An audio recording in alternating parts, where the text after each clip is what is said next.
This guy here needs no introduction. How's it going, bud? How's it going? Good to have you, kid. Right on, man. Going, Thanks dude? for having me. Yeah. Good deal. So what's been going on with you lately? You've been staying busy? Busy is an understatement. That's good. But we're just That's good for business. yeah, indeed it is. Indeed it is. Good deal.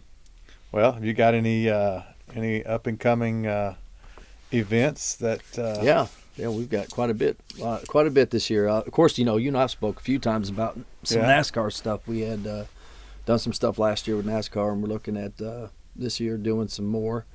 We also have some rodeos lined up this year, Texas, Wisconsin. That's going to be great. Looking forward to that. A lot of theater rooms this year. The different venues that you don't typically play, we're going to play this year. So we're pretty thrilled about that. The whole group is. That's cool. Yeah. That's cool. I know that we were talking not long ago about the percentage of times that you do a show that you get invited back. Yeah. And I thought that was really cool. Yeah. Because even with what I do, I mean, if we do a place, they before you even leave, can we get you on the books for next year? Right. And I think that is cool. But a lot of places that I hear some of these other artists that go in the industry, they get this big hype about, we got so and so, so and so, and so and so, and they're really big on social media, and they get there and they're not really what they're all cracked up to be, and then they think, okay, well. So they're younger. Some of these younger artists, their percentage invites back are really low. Yeah, and guys of our area pride ourselves on giving our all. Yeah, and showing our talents Yeah. and sharing our talents, and so that we get invited back because business is word of mouth 90% of the time. Mm-hmm. It's not what you see on social media or how many numbers you've got. Mm-hmm. We all know that can be a crock of crap. Mm-hmm. How many streams you got, this, that, and other. Once again, that could be a crock of crap. Mm-hmm. It's about how they did when they were here. Yeah. How they treated me, what respect they had. Were they jerks? Were they cordial with everybody? Did they treat everybody professional with to work respect? with? Yeah. I mean, we treat it like every time we step on that stage, it's an audition. Yes. To something bigger, something better. And we always try to go in with an open mind that this might not be a place we play again, or it could be. It all depends on several factors. How professional you are, how ready you are. And I always tell my guys, early is on time is late, and late is unacceptable. So when you get to that venue, no matter where it's at, the readiness and being ready to get up there and get your sound check done and working professionally with all members of that staff is token. Number one, the respect crossways, because we're all there for the same thing. Everybody's making money. Everybody's trying to entertain folks, but it's a two-way street. If you both have the same approach that we are going to be successful tonight, I think that helps the business and it helps the repeat of the other artists who help make that night successful. Yeah. What are some of your, I know I have one in particular, but so, we've played at so many, like you just said, different types of venues. Yeah. Outdoor venues, bar venues, casino venues, theaters, this, that, and other. And I love theaters. I think theaters is the coolest because I love the acoustics that it's already there, and it makes the mixing really simple. And it's just so cool because you think about how long that theater's been there and all the different artists that got to play there, not just country, not just rock, but rhythm, blues, and all of that stuff. even opera in a lot of those places was huge because of the acoustics. But you're playing in those different places. One of my biggest pet peeves, and that's what I'm going to ask you. What's one of your biggest pet peeves of playing in a venue like let's just say a big bar? Okay. A big bar. Well, number one is when they oversell themselves, because we don't oversell ourselves. We have a website that explains everything you're getting in terms of the show, the production, just the plot. And you get there and then you figure out that, you're playing to a lighter audience because the advertising wasn't pushed enough. Which again, I said it's a two-way street. If the venue's going to be successful and the band's going to be successful, both have to do their parts. But the pet peeve for me is that getting there, and I said we come in with a professional state of mind, and we treat it, no matter if there's 5 people or 100 people or 10,000 people, we've done them all. We play the same show consistently, no matter what. We're gonna appeal to the audience who spent their hard-earned money to come out and see us. Number two, the pet peeve is that when you have a staff that doesn't want to follow through with some of the expectations we have, that we hold a standard to ourselves, they should hold a standard.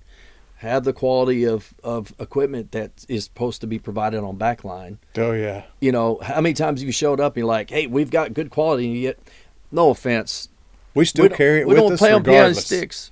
We still carry our sound regardless. Absolutely. Because we've showed up and they say, oh, we've got a brand new system, and you get there and you're going like, and that's a deal breaker to me, because the quality of the show and the when you look at craftsmanship of a skilled musician, you have quality musicians up there, and they understand, and they know their part, they know the production, they know the logistics, they know the songs, and they're doing all the hard work, and they're doing the same thing day in, day out. And you get up there and you have poor quality in sound. Yeah, it's a reflection of the band. Bang. Just shoot yourself in the foot, right? That's it. They're gonna think, oh, that band sucks, or that sucks, or whatever. It's misrepresentation of the band when you have poor quality from the venue. I get you. My biggest pet peeve when playing in a big bar or a small bar or a honky tonk or anything like that, to me, if that stage is in the area that it's in, every damn TV in that area needs to be cut off. Yes. I play casinos. I cannot stand to be up there singing my ass off, and I mean, and you got your crowd that's there, they're there to see you, this, that, and other, but then you've got half of them watching you and watching the ball game at the same time. You know that was a good example. That's a very good example. I mean, because we've been in some casinos and we're sound checking. I'm like, hey, that's going to be off, right? Yeah. Well, it's just game time right now. We got a game. I said, well, then we can reschedule when there's no game, if that makes sense. Or we can start late, After the game. So it's a casino. You're open 24 hours. I can't think of the name of the casino, but it was the worst. There was literally a stage. It was up north, and I only played there one time, and I refused to go back, but just because of that. Mm-hmm. They had 25 or 30 TVs across the bar. Okay, and here's the bar. I don't even know how they had room to stack liquor. All right. Above the bar was the stage. Yeah, I know exactly which one you're talking about. And you played up there, so the people down here are staring at the TV and occasionally look up at you and go, yeah. I didn't know there was a band. Where was all that music coming from? Yeah, we thought that's coming through the PA. Till he started talking to us, that's a pet peeve of mine. Yeah. And I was always told, if you're playing a bar, even if you're playing an arena, mm-hmm. The promoter, the owner, they have to have enough business sense mm-hmm. to realize that food and liquor is their biggest money. It is. And you're there to entertain, mm-hmm. to make people relax, mm-hmm. and eat more food and drink more liquor. That's exactly right. So that everybody makes money. You get covered, mm-hmm. and the promoter makes a little chunk, and the owner makes a little chunk, and, we're all chunky in the end, and happy. Yeah. But when one of those persons, like you said, drops the ball, mm-hmm. And makes a grammar mistake, as I'd like to call it, everybody suffers. Yeah, and we've had. I'm not going to air out too much of this dirty laundry, but we were out on the road last 2 years. We played a really big event, and I won't say what the event was, but I can tell you right now they totally misled their people, and I was like, wait a minute. Me and the promoter, we about had to come to blows behind stage. I had to do everything I could and not knock his damn lights out. Because number two, I've already told him quit advertising inappropriately. And you're not doing what we're requesting. You're not even looking at the rider. You're not looking at anything of our requests. You know, yeah, you're hiring a band to come play, but there's still stipulations to the fact that what we consider acceptance of in terms of misrepresentation, wording, imagery. When you talk about imagery, you're putting the wrong image up, or you're using an image and you're putting it with a name that's confusing to folks, if you know what I mean. Yeah. And so he was like, oh, I've been doing this for 27 years. I don't give a damn how long you've been doing it. You're not going to put my good name in the murk of mud that you've drug your lying, conceiving business off of. You know, it wasn't just one name. It was like 4 big names that none of those artists, original, may I add, were there at that event. So when you sell out thousands of, and I don't mind helping out people in need, and this was a benefit show. And I stood out there for hours the first year raising money, lots and lots of money. And I was like, wow, people are taking $100 to take a picture of me. That's pretty cool. Wow, that's awesome. Come to find out. Gotcha. There's some confusion to that. So, with that being said, I know this is something that you and I have spoke about a year ago. So, and I like the fact that you say, I'm a tribute artist. That's right. I'm a tribute artist to Kid Rock. That's right. And that was cool to me, because that means you I don't want to put words in your mouth. I'll let you do it. But that means to me that you think enough of this guy and you are a fan of this guy. You know every word to all of his songs that you play. And you think, you know what, I want to share in making his legend legendary. Absolutely. And this is how I'm going to do it. I'm going to be Kid Kentucky. That's where I'm from. And I am going to be a tribute band, not an imitator, or somebody that steps into it and says, you know what, hey, I'm Kid Rock, my God, And you got people impersonating people all the time. Yeah, you told the story, and I'll let you tell it. That you said the first time you talked with Bobby Kid Rock was when? Oh, it's been several years ago. Actually, it wasn't. He was in the background. Yeah. I was getting messages and phone calls from his recent love of his life, if you will. Gotcha. I won't mention names. I don't like to mention names because I just don't feel like it just goes against my I standard. got it. But I think that the long story short here is that I made a lot of ruckus downtown the first time I went down there, and it was all in fun, but I never meant to cause any harm. We had a big birthday bash. It's probably been 8 or 9 years ago. And we had a big bus. It was all flamed out, kick-ass bus, and I had like 35 of my friends, and it was my birthday, and I was like, I'm making it a Kid Rock birthday, and I was already building the band at the time. We're celebrating. We're getting ready to go out and start doing this music and stuff. And long story short, we go down to Hooters, and they sit me at this table. And I'm like, oh, man, I don't feel right about this. Something ain't right.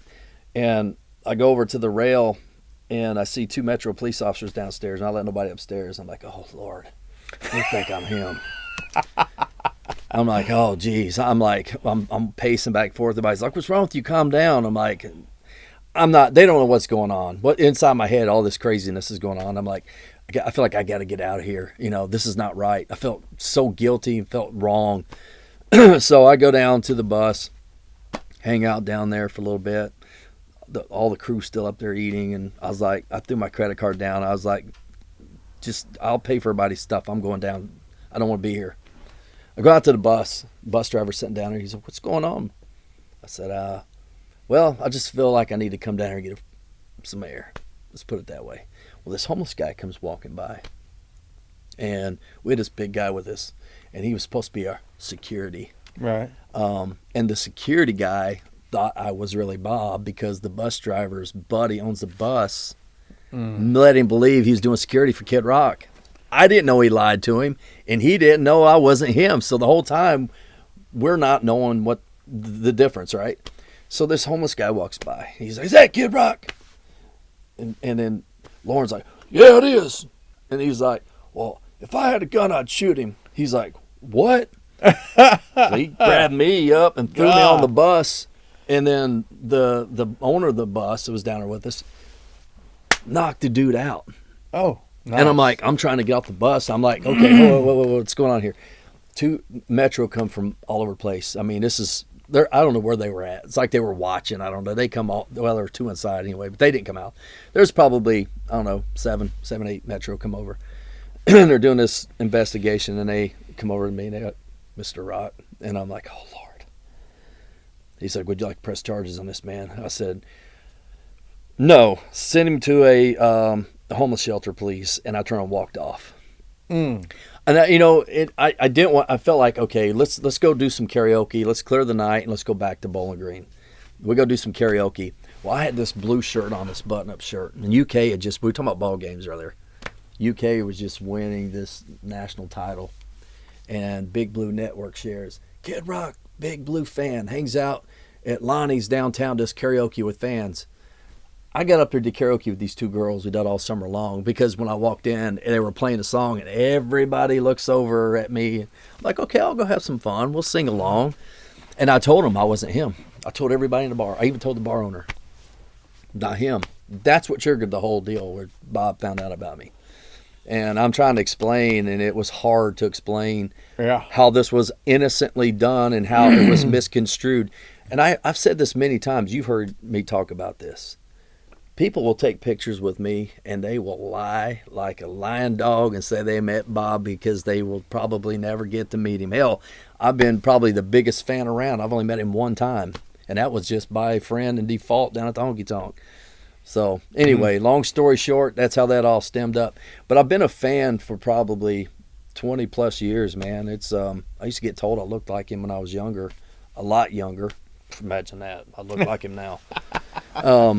But you know, it started back then, and I of course I hadn't always had the long hair. I cut my hair off in my early, I don't know, 30s. After I was hearing all that, I had long hair, and I cut it off and went on about life, and always been somewhat, I feel like, musically inclined, and I had a rock band back in the day, done a lot of local bars, and one year I dressed up. I said, for Halloween, I'm going to dress up like Kid Rock this year.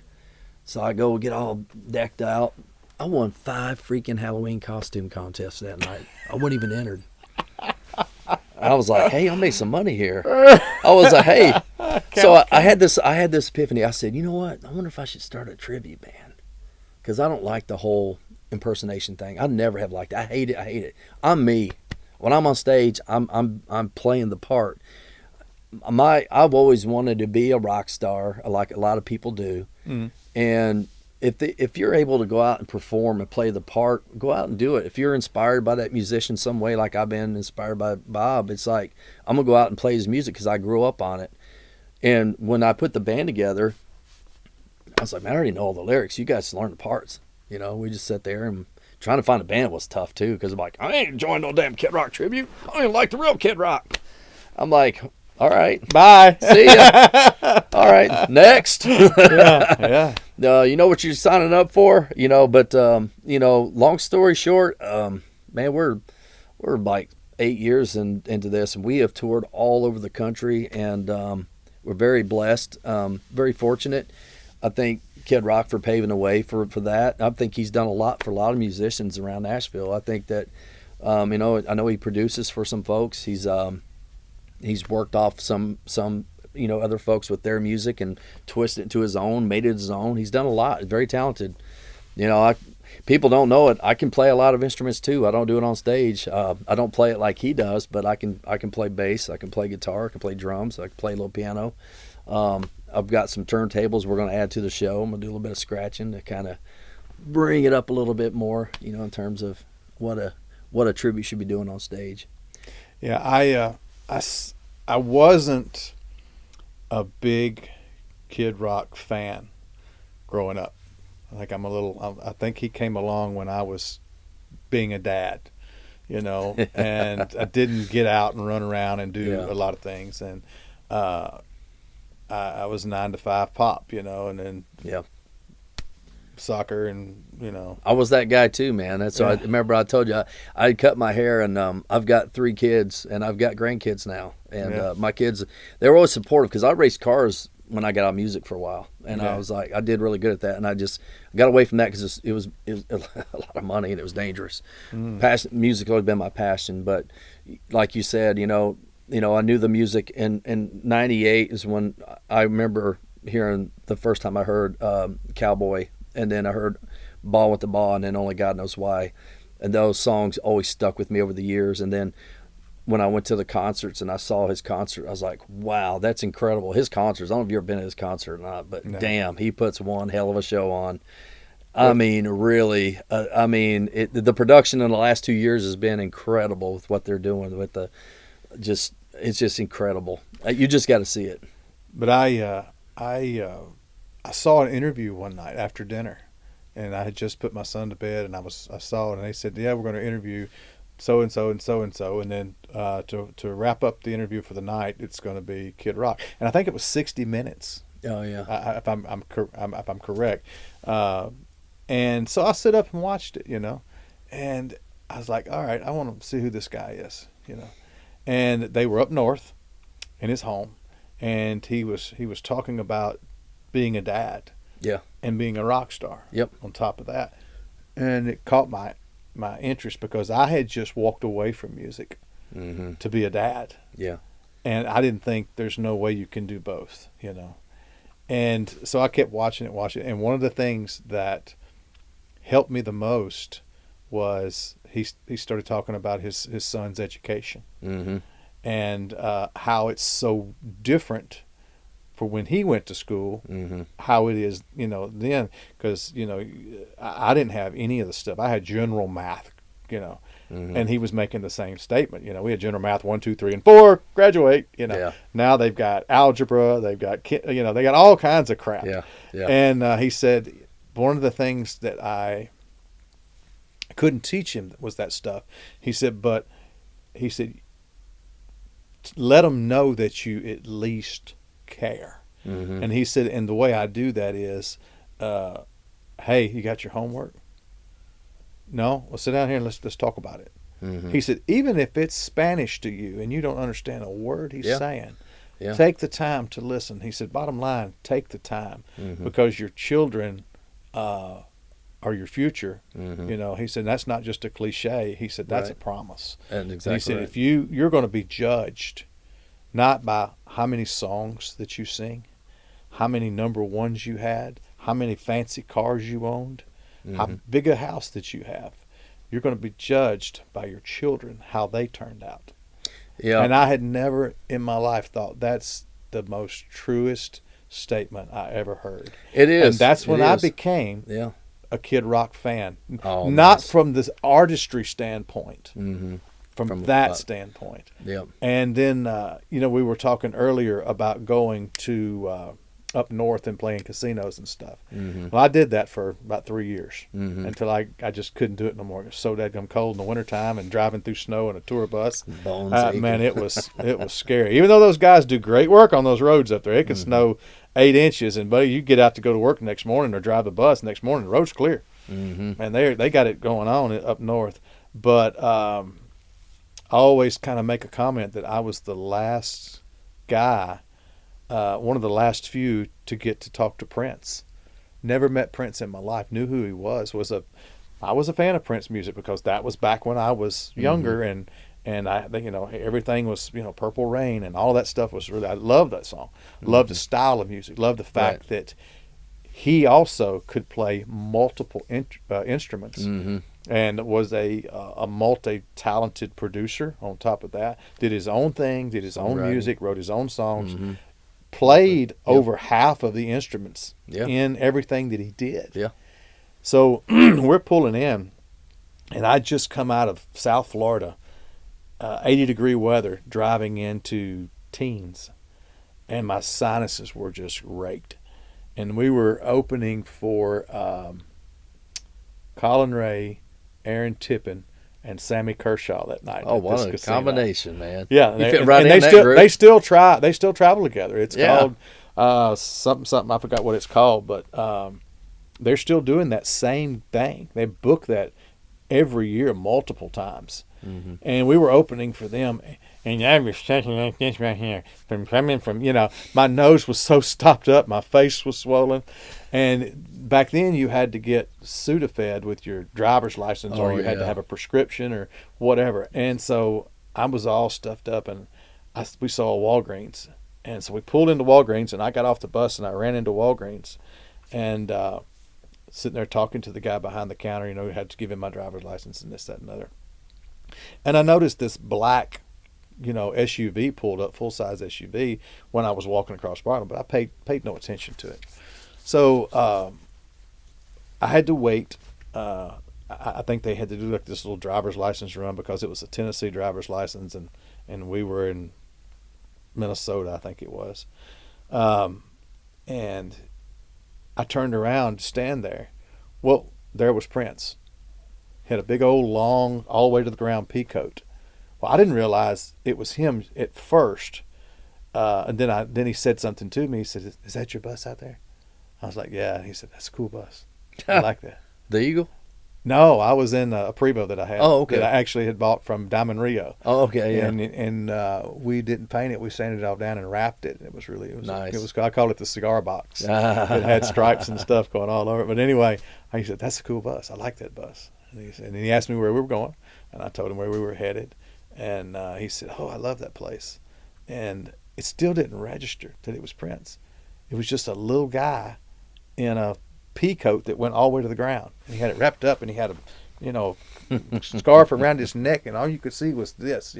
Oh, yeah. And I walked out, and I got on the bus. And back then I had probably 40% of the Dance Hall Doctors playing with me. Tim McGraw's old band. Okay, He got a new record deal, and they wanted this younger version band to play with Tim and this, that, and other. So all those guys, they got let go, and I'm sitting there like, come on. Yeah, right. Because I needed to get my road feet back under me. Yeah. And I get to the bus, and one of the guys yells out, "Dude, did you get to see Prince?" And I goes, "That's who that was, wasn't it?"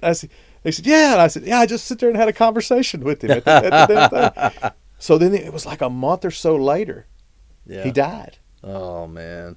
They found him, I think they found him in an elevator or something where he had overdosed or something. Yeah. And I'm going, damn, that's just, you never know. Yeah. But I got to meet him, and it was a pleasant meeting. I didn't know who he was, so I didn't act stupid, which I don't normally act stupid. I think there's one glory that we all give, and it's not to each other. It's one God. That's right. And that's up. Everybody gets up every morning and they do their thing, and they put their pants on just like we do. And I think it's a talent that separates us. Well, and you know what? You say that, and it just sparked my memory on a situation that kind of similar. I met, I don't get starstruck at all. I really don't, because you said it, we're putting our pants on the same. We're all human. I mean, it's you can be influenced by somebody, and you can have such a passion about music and look at it from a different angle. Maybe if you're not a musician, it's a little bit easier to have that mentality of being starstruck. But I was at BNA about, I don't know, probably 7 years ago. I think it was about 7 years ago. We were flying out to do a show in Michigan, and I've got my guitar, and I had a couple of guys with me, and I'm like, "Oh man, that's freaking Gene Simmons over there." And he was like, "No." I said, "No, that's really him." I walk over and I set my guitar down. I said, "Gene, man, I've got to get a picture with you, man. I freaking love Kiss. You guys are great." And he says, "No, son, don't set your guitar in the middle of the walk path. Patrons cannot walk by with your guitar in the middle of the walk path. I was like, okay, whatever. So we took this picture, together, and I'm like, it's cool. Oh wow! And he's freaking 6'5" with Yeah. his boots on, and he had one security guy with him. And so I go back over and tell the guy, I was like, man, I told you that was him. And he's like, no way. So we're getting in the security line, and this true story. And we're getting in line. He's in front of me again with his security guy. I'm like right behind him, got my guitar. They go through the first line of security. They look at me like, you with him? I'm like, yeah. Carried his guitar. I was like, no, I'm not with him. He's like, he comes through all the time. I was like, well, that's great. So we go through the, at the laneage, and they're doing the whole scanner stuff. Well, I'm on the one next to him. I'm still looking over like, gee, Simmons, I'm like, still like, that's cool. And his alarm, the siren goes off on his. Oh Lord! They come over and they're taking his hat off. And they have him sit down in these 2 chairs, and they're taking his boots off and stuff. And Oh jeez! I'm like, oh man, he's got on him. That's the first thing I thought. Well, you have to go under that one lane to exit out because he's in the main. I'm on the side, and I come back around there, and I had to do it. I stopped. I said, now, Gene, don't leave your boots in the middle of the aisleway. Patrons can't walk by with you. He's sitting in a chair, and he had his glasses on. He looked at me, and I saw the white in his eyes, and the look in his eyes was like, Yeah, you. yeah. And I was like, maybe I shouldn't have said that, but it was really good to say it. Oh yeah, that's amazing. Don't leave your boots. I thought it was pretty funny. I like to tell that story, and it's people are like, oh my God, have you told Gene that? I'm like, he puts his pants on like you do. Yeah. One boot at a time, man. It's but it was all in fun. It was returning the favor, if you will. Yeah. But yeah, good stuff, man. You never know who you meet on the road too. Like you said, I've run into so many people. You put yourself in that industry. You put yourself in that position. I ran into Gary LeVox in Montana at 2 a.m. after we done a show in Montana. Yeah. And one of my guys was like, hey. He was probably getting ready to go deer hunting though. No, he was doing a show. My first drummer in my band was drumming for him. And it was funny because one of my guys was like, hey, that country dude's in here. I'm like, which one? There's like a million. The one that's got the annoying voice. I said, Luke Bryan? He said, he said, no. The guy from the 3 band. I'm like, I don't know who you're talking about. Then I saw him, oh man, that's Gary LeVox, man. Yeah, Rascal Flatts, that's great. And, he was as nice as could be, man. And talked to him. He's a great guy. Yeah, he is. He is. I'm actually trying to get. They're coming back out. They're going to do a tour again. I heard that. And so they've got everybody back together, and I think they've already done their first show. Okay. Not 100% sure, but I'm pretty sure they did because a friend of mine that's in their circle was telling me about it. But back in the early '90s, when I was first into the industry, Joe Don was my guitar player for a while. Oh wow! Yeah, and I would drug him in and out of the studio because he's just such a talent. Mm-hmm. And I would get him in the studio, and he would finger pick acoustics on demos that I was doing, because it just, when you're familiar with a guitar player and you know what chord they're going to next, even was such a easy thing to do. Mm-hmm. And Right. they knew you well enough to where they could follow you if you fixing to do something crazy. Right. And when you're doing a writing demo, a song demo, you're going to try different things just to try to make the song Mm-hmm. better than the next guy that wrote one. Absolutely. And he was great. And then so we're at ASCAP, and I had Scott Coney, who is Alan Jackson's guitar player, and I had him in the studio working with me there, and then I had Mark Allen playing keyboards, and we'd been cutting songs all morning, and Joe Don called and he said, hey, did Coney do that for you? And I said, yeah, he's here right now. He said, y'all still at ASCAP? And I said, yeah. And he said, well, we just finished signing our record deal. And I said, oh, really? And he said, yeah. I said, so you're going to do the Rascal Flatts name? And he said, yeah. He said, we got the trademark. Everything's cool. Nobody had the name. Wow. I was like, that's awesome, dude. And he said, I'll be there in a minute. Wait for me. So I had to walk out because you had to walk through the front door and come through the back hall. So I walked out and waited for him at the front door and brought him in the back. And we were all excited for him and talking to him about the deal.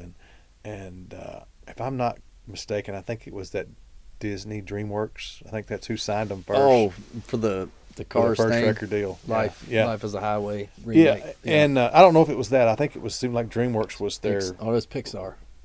their record deal. Was it Okay, with who their DreamWorks. record deal was with? But anyway, I said, so what type of music? This, that, and other. And he said, well, and it's to me that was the first indication that country wasn't country no more. I knew that it was going to start getting edgier. I knew that pop was gone at that point. I didn't want to believe it, but I knew at that point. He said, well, we're country, but they're calling it country. He said, because we're not. He said, you know what we do. And I used to go watch them play, down in Printer's Alley. And I'd go across the street and play in Barbara's, and they're, across the street playing over here. And we'd sometimes meet up afterwards at night, and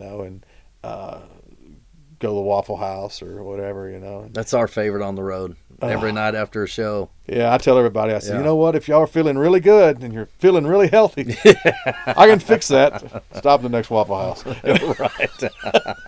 But yeah, so that's when I knew right then. I said, okay, they're taking a different direction. Mm-hmm. Country, these producers, these new record labels are all fixing to take a different direction. I had a record label contact me. They were like, "Hey, we want you to come. You're doing what you're supposed to do as a musician." And the younger audience, the younger musicians that are coming in that we're seeing don't have enough road experience.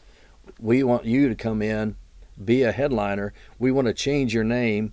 They wanted me to stop the tribute thing. They wanted me to come in as this country rocker Donnie Lee, and tour and bring all these people out, but have a Kid Rock persona. They wanted to write all this music and change some stuff up. And I'm like, that's not what I want to do. But they want to put artists with you? Yeah. Yeah. I was like, that's not what I want Same. to do. I've had the same offer. You're washing out what we're trying to do. And number two, we're not. You said in the beginning, and we'll just go back to that part. I'm not Kid Rock. I don't pretend to be Kid Rock, and I'm not trying to be Kid Rock unless I'm getting paid to play his music. Yeah. Or I'm doing something like this because this shows who Don Respect. is as a person. But at the end of the day, we wouldn't be doing the music if we weren't influenced by him any more than any other artist who wasn't influenced by the artist before that. It started with Beatles, started with Elvis, it started with Zeppelin. Over the years, it keeps getting bigger and bigger, and people are influenced by some form of that. Hell, Bob's influenced by Skinner as much as we are, and it shows in his music and his talent, his writing. Yeah. And Yeah, I get that occasionally. I'll put out a new record or something, and somebody will say, "Oh, that you have a lot of. Well, you sound like this one, but you sound like this one, and you sound like that one, and you have a lot of. I can tell you got a lot of influences." yeah, Well, yeah, we all do. absolutely. We we're all paying tribute to that person that we were influenced. I mean, my influences were George Jones, Johnny Cash, Billy Joel, Mm-hmm. Foreigner, Kiss. Yeah. I was playing all of that music back then, and it's funny. Our show consists of now. It starts out country, and it ends with Southern rock. So you get the It's a good first, blend. you get the first half country, Yeah, yeah. and it goes into the Real modern country. day country, Yeah, modern day. Yeah. and then you go into the Southern yeah, rock. Yeah. And I mean, I've had one of my. He's a great friend. Matter of fact, he just had a birthday yesterday. He retired from the road with Ted Nugent, Derek St. Holmes. Oh yeah, yeah. Yeah. And Derek calls me one day and goes, "Hey man," that's my Derek imitation. "Hey man," and he said, "Let's do some things." I was like, "They asked me twice," So it became that year, the Jim Brown with Derek St. Holmes. Mm-hmm. Dude, I was on cloud 9. Yeah, I bet. And then I got him to play on a song called Tears in the Water. Mm-hmm. And everybody that heard that song, when it first came out, everybody was like, "Ooh, dude, I love that song. Who cut that originally?" Was that? And I said, no. Didn't you share that with me? I don't last know. year? I said, "No, that's a brand new song. It's not. It was Anthony Smith wrote that song. Dave Gibson." He goes, "Really?" And I said, "Yeah." He said, "I've heard that riff before." And I said, yeah, Derek St. Holmes. It's Stranglehold. He had that Stranglehold riff after it went into the. That's nice. Nice. And I was like, got Derek St. Holmes playing on my record. Well, then we did a song together called Soul Shine. Oh, that's the one I shared with you. Man, And it was weird, that story. I've told it before, but we were both listening to the radio that morning the same day. He was touring in another state, and I was coming through Kansas. It was my turn to drive the bus, so I had my headphones in, just up there staying awake and rocking to some not podcast, but a station, the rockin' 70s rock station. And Soul Shine came on by Government Mule. And I went, that would be a cool song to redo. And of course, I looked, and it's been cut 1,000 times. Oh, yeah. But I thought, you know what? Maybe we've made it bluesy. Yeah. And I could get Derek to, because Derek said, look for a song for us to do a duo on. Perfect. So I looked at my watch, and I was like, yeah, he's probably up. So I called him. He didn't answer. About an hour later, he called me. And I forgot the time difference, So it was 4 where I was at, and it was 3 where he was at. And long story short, I said, man, I just heard this song. I said, I think I found our duo. And he's like, really? I said, yeah. I said, Government Mule. And he goes, Soul Shine, I heard it yesterday. Yeah, let's do it. Nice. So long story short, 2 weeks later, I learned the song enough to understand it and to feel it and to get the groove. We went in here at Pat's and we cut it. And Derek stood right here in front of this board and did his parts on the electric. And there was a crowd of people sitting on them couches right there, and these chairs just. Yeah. He's amazing, dude. Yeah, he is. And I was sitting here like I was 12, 13 years old again, listening to Ted Nugent and Derek St. Holmes in the background, playing Stranglehold and singing Stranglehold. Ted was up there just singing along with him and just rocking, out. And everybody thought, oh, yeah, Ted Nugent sings Stranglehold. No, he don't. Yeah, we had the joy of working with him when we first started. I don't know if you know Brian Bailey or not, my drummer. He owns a website, Nashville Web Design. And he put on a event, him and Brian Gamboa, several years ago, White House on Fire. And we played that gig with multiple artists. And I remember Derek was on that gig, on that bill. It was just phenomenal how many people showed up for that, for the White House, Tennessee, for the volunteer fire services to give them the funding they need. I got you. So that's what the event was, White House on Fire. We did that for a few years till obviously COVID kind of squashed it. But yeah, I got to see him out there, and of course become good friends with Troy Licata from Tesla. Met him, then. Yeah, I've heard Derek mention his name. They're friends as well. But he just, the point I was trying to make was he's funny. He's goofy. We cut up. We've hung out in Florida together at our home down there, and we've been to dinner with he and his wife, my wife, and we're just great friends. But when he walks into the studio or he walks on stage, the laughing's over with. It's a business. Time to get serious, yeah. And dude, he gets down, and when he gets down, he ain't thinking about nothing but entertaining and getting those people on their feet. Yep. And I learned, the day you quit learning is the day you might as well retire. I learned so much from that year running around with him, how to conduct myself differently in front of certain people, different respect levels, that you should give people. Like I said a while ago, I'm a firm believer that everybody puts their britches on, just one leg at a time. But some of those people have it mentally that they hop into them both leg at a time. And you have to get along with those people. Yeah. Unfortunately, you have to cater to that need if you choose to. And, for the fact of they might be the headliner where we're at, you kind of have to do that because you're under them right there. You're direct support for them, and you best do that, or you might not be the headliner the next time. Hypocrisy only goes so far, I say. But yeah, in the if you only got to say a few words, you're going to say just be respectful, and that's one of the things that he taught me. Yeah. He said, because the first bad taste you put in somebody's mouth, the next 10 people they talk to will have that same bad taste about you.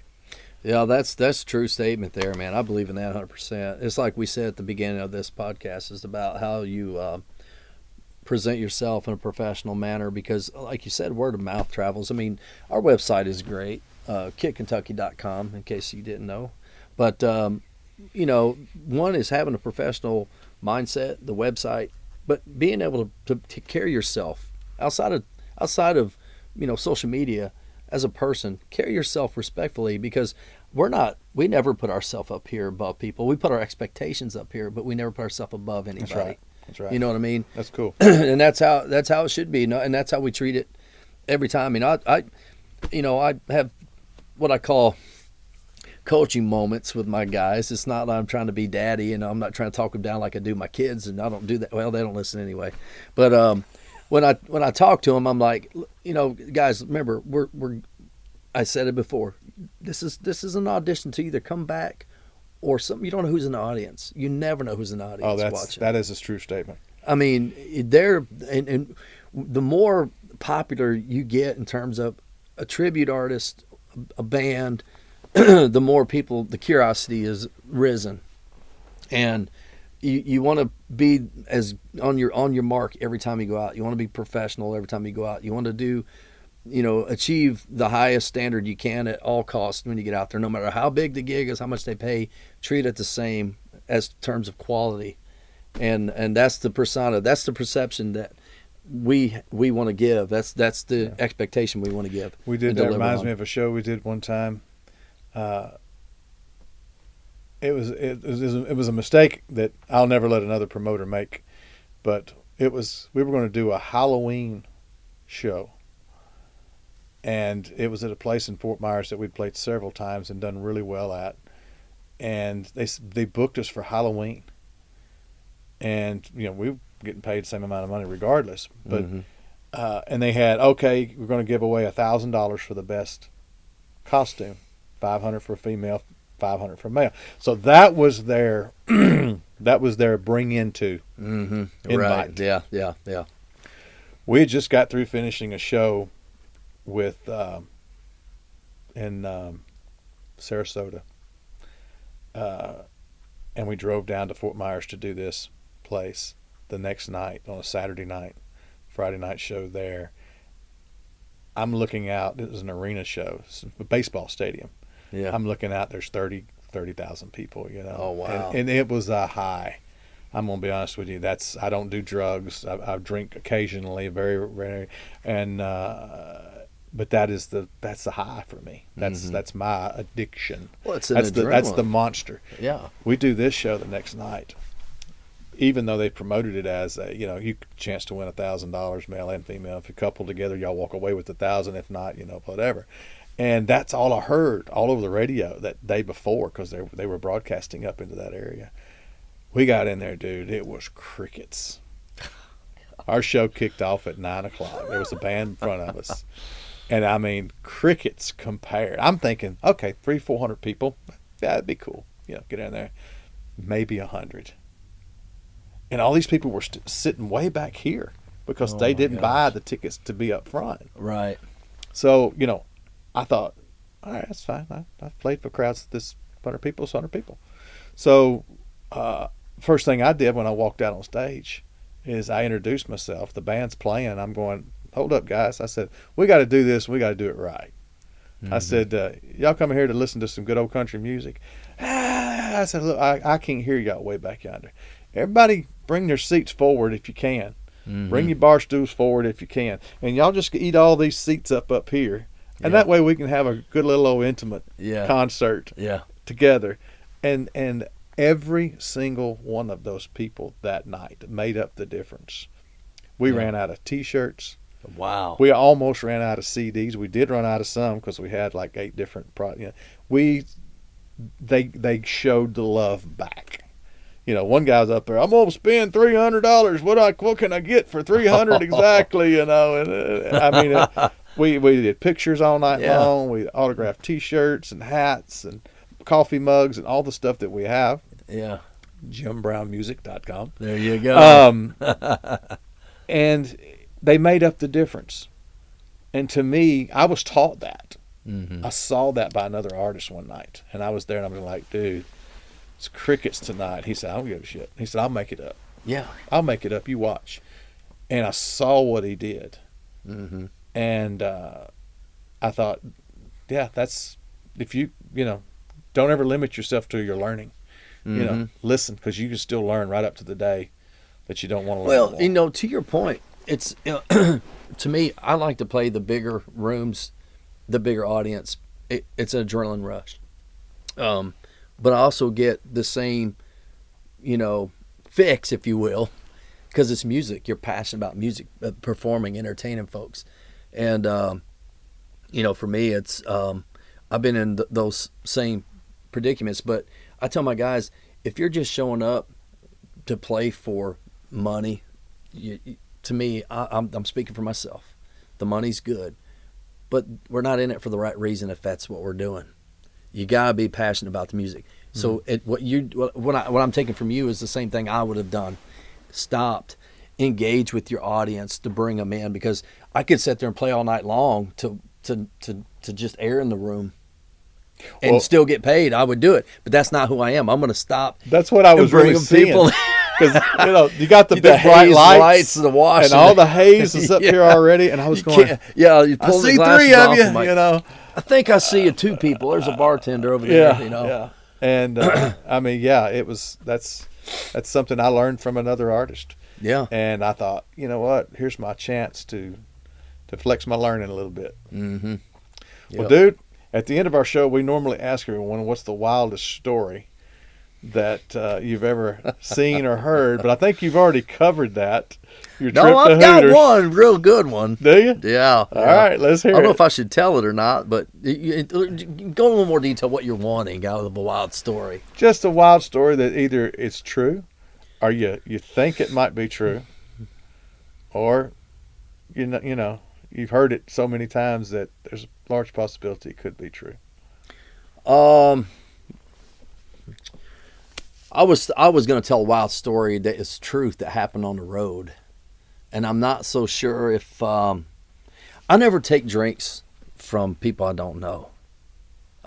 Even if it's the bartender, I have people put drinks. I get free drinks all the time. Not boastful, and I'm telling you, I'm not that, but it's really cool because I don't have to pay for them, and people bring them all the time. They're just complimenting you. It's complimentary.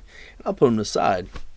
One night we were at a big outdoor venue out in Ohio, and kept getting these double shots. And right out of the gate, it's a 4th of July party. We're celebrating America. We're having a great time.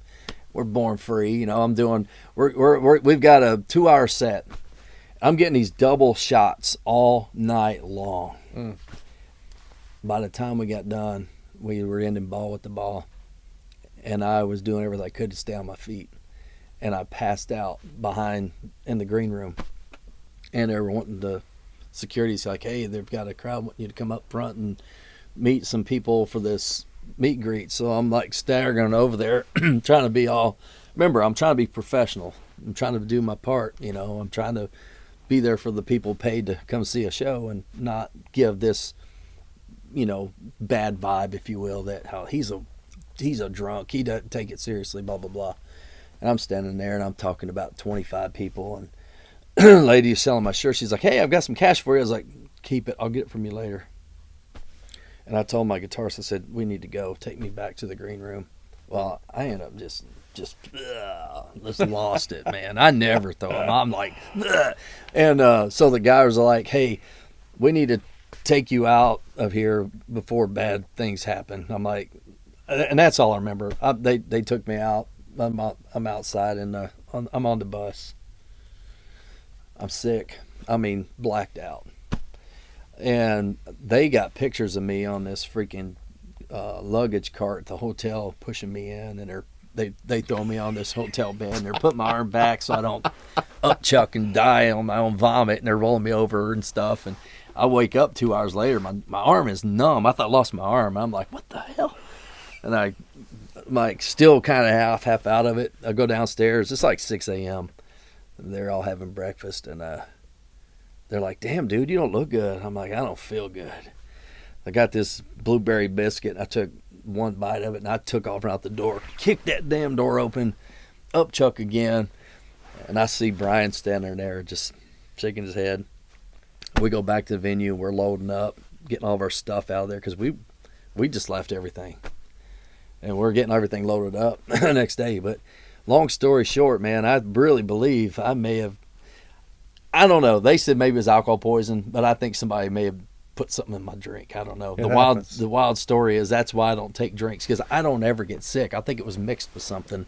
Yeah, I had a friend that happened to this past year, and they were doing a thing in Nashville, and somebody was buying him drinks and sitting up on the stage. Yeah. And he literally got done with the show and walked out to his car. They drove because it was here in Nashville. Walked out to his car, crawled in the back seat, and passed out. Woke up the next day, and had puked all in the floor and everything else. And his wife was frantically looking for him, the whole bottle of wax. And Yeah. he said, "I got slipped something." He said, because Well, last thing I remember was he said, "I saw my eyes cross as my head hit the seat." I almost had that same thing. I don't remember. Everything was just I was like asleep. Yeah. I passed out, and I can hold my own, and I know when I've had well, enough. he had only had like 3 or 4. He said. Oh, I had doubles. I had probably, and this is where I'm probably wrong. I just got alcohol poisoning because they're bringing these doubles out, doubles, man, and I'm like, the guy's like, well, Yeah, they were laced with something, alcohol. The other guy's like, man, you put down one after every song. No wonder you were so damn. You had quite a bit, but it's lessons learned. I learned I don't do that. I don't drink anymore or any less. I turn it's I know it's a respect thing. Yeah. That they set them up on the stage, but I turn around and hand them off. After I get about 3 or 4, I'll go, hey. Yeah. Yeah. Right. And I like, sorry, I appreciate the offer. It didn't go to waste. I don't drink. Well, you just never know, man. I mean, whether it's an accusation or it happened or not, it's to avoid it. It's just don't accept it like that. If you're smart, whether you're a musician or you're out, because people are just evil these days, man. You just never know. Don't put yourself in that position is what I always say. Yeah, don't put yourself, or they will put you. That's They'll exactly put you in a position. You'll wake up in the morning and go, What the hell? I remember falling on my ass. Last thing I remember is saying, you had a pretty mouth. I know. What? Yeah, right.